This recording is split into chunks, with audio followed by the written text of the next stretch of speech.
Hello guys, welcome back to our mini vlog. So for today's video guys, ay may i-rescue na naman tayo.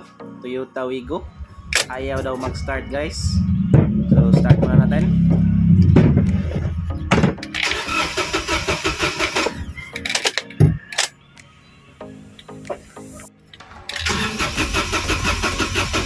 So konfirmado guys, ayaw talaga umandar. Kaya troubleshoot na natin to. So malakas naman yung cranking niya guys. So diretso na tayo sa pag-check kung may spark ba at fuel guys. So tanggalin muna natin yung spark plug niya guys. Tingnan natin kung may spark ba dito. At pagkatapos is yung fuel hose. Tingnan natin kung may supply ba na gas guys. So na-confirm na natin guys, walang fuel na lumalabas sa fuel hose.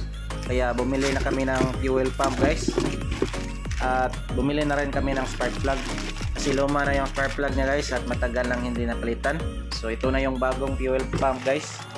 So wala nang intro guys, install na natin to para magkaalaman na. So nabili natin to sa Pisa guys. So ayan, tanggalin na natin tong takip guys. Nandito nakatago yung fuel pump nya. Tapos tanggalin natin yung socket at may mga bolts na 8mm. So ayan guys, ito na yung fuel pump na luma. So ayaw na to mag-function guys, kaya ayaw na mag-start.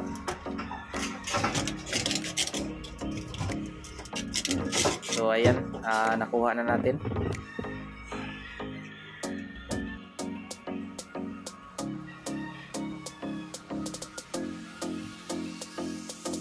So ito na yung bago guys at ito yung luma. So same lang naman. So walang pagkakaiba guys. So sakto yung nabili natin. Kaya ilunod-lunod na natin to. So ayan guys. Nailagay na natin. Katapos ay lagyan natin ng mga bolt.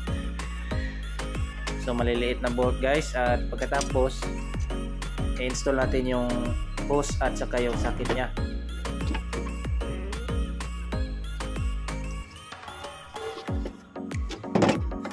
So ayan guys, natapos na at itakob na natin to para magkaalaman na guys.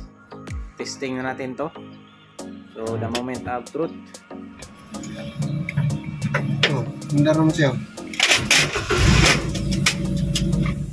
Ayan guys, one click lang, start na agad. Try natin i-accelerate guys.